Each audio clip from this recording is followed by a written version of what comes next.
میری ٹائم پاکستان میں خوش آمدید، جو سمندروں کی دلچسپ دنیا اور ان مواقع کا گیٹ وے ہے جو وہ ہم میں سے ہر ایک کو پیش کرتے ہیں۔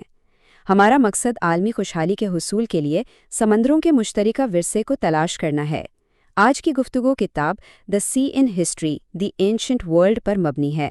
ہماری گفتگو 9ویں باب اوشیانی تہذیب کی بحری ترقی پر مرکوز ہوگی۔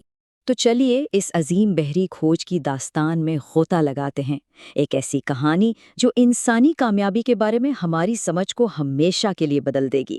ہم ایک ایسے چیلنج سے شروع کرتے ہیں جو آج بھی سچ پوچھیں تو ناممکن لگتا ہے، یعنی دنیا کے سب سے بڑے سمندر بحر الکاہل میں جا کر آباد ہونا۔ لیکن یہ محض قسمت کا کھیل نہیں تھا۔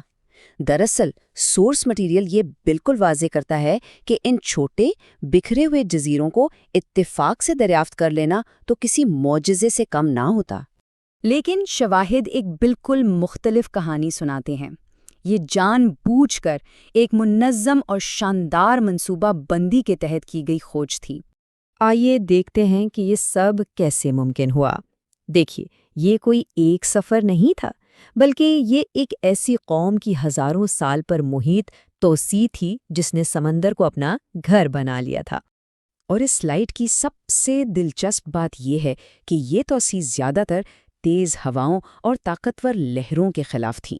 سوچئے ذرا، یہ ایک ایسا کارنامہ ہے جو ان کی ناقابل یقینی بحری مہارت کو ظاہر کرتا ہے۔ تو انہوں نے یہ کیا کیسے؟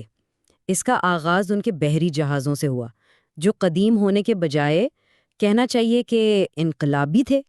یہ جو آپ نے پڑھا، یہ یورپی ملاحوں کے اس صدمے کی عکاسی کرتا ہے جب انہوں نے اوشیانی ٹیکنالوجی کا سامنا کیا۔ یہ جہاز جو ہزاروں سالوں میں تیار ہوئے، انجینئرنگ کے عجوبے تھے۔ یہاں اہم بات یہ ہے کہ ان کا بحری فلسفہ ہی بالکل مختلف تھا۔ یہ صرف سامان کی نقل و حمل کے بارے میں نہیں، بلکہ انسانی کھوج کے بارے میں تھا۔ اور انہوں نے یہ سب کچھ دھات کا ایک ٹکڑا استعمال کیے بغیر حاصل کیا، جو ان کے صبر، مہارت اور اپنے مواد کے گہرے علم کا ثبوت ہے۔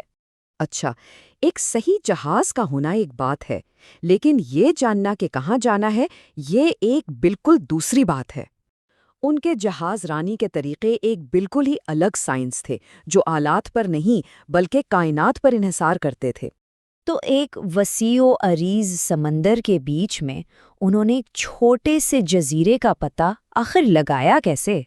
دیکھیے، یہ نقشے پر کوئی ایک نقطہ تلاش کرنے کے بارے میں نہیں تھا۔ یہ راستے کو جاننے، سمندر کو محسوس کرنے اور ستاروں سے لے کر پرندوں کی پرواز تک قدرتی علامات کی ایک پوری لائبریری کو پڑھنے کے بارے میں تھا۔ آئیے اب دیکھتے ہیں کہ یہ علم نہ صرف سفر کے لیے بلکہ ایک پورے معاشرے کو منظم کرنے کے لیے کیسے استعمال کیا گیا تھا۔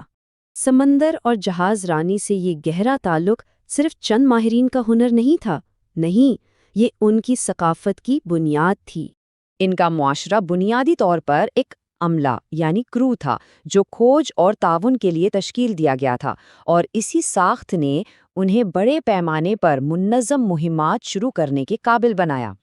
یہ بے مقصد بھٹکنا نہیں تھا، یہ اپنی سمندری دنیا کو دریافت کرنے، آباد کرنے اور تبدیل کرنے کا ایک منصوبہ بند، نسلوں پر محیط پروجیکٹ تھا، جس میں تقریباً 90 قسم کے پودوں کو نئی جنتیں بنانے کے لیے منتقل کیا گیا۔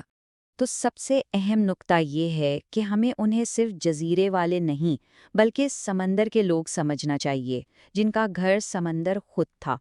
یہ ایک حتمی، طاقتور سوچ ہے جو اس ناقابل یقینی انسانی کہانی کا بالکل خلاصہ کرتی ہے۔ ہمیں امید ہے کہ آپ کو آج کی یہ گفتگو پسند آئی ہوگی۔ برائے کرم اپنے تبصرے شیئر کریں اور اسی طرح کے دیگر مواقع کو دریافت کرنے کے لیے سبسکرائب کریں۔ مستقبل کی پیشکشوں کے لیے اپنے سوالات کمنٹ سیکشن میں پوسٹ کریں۔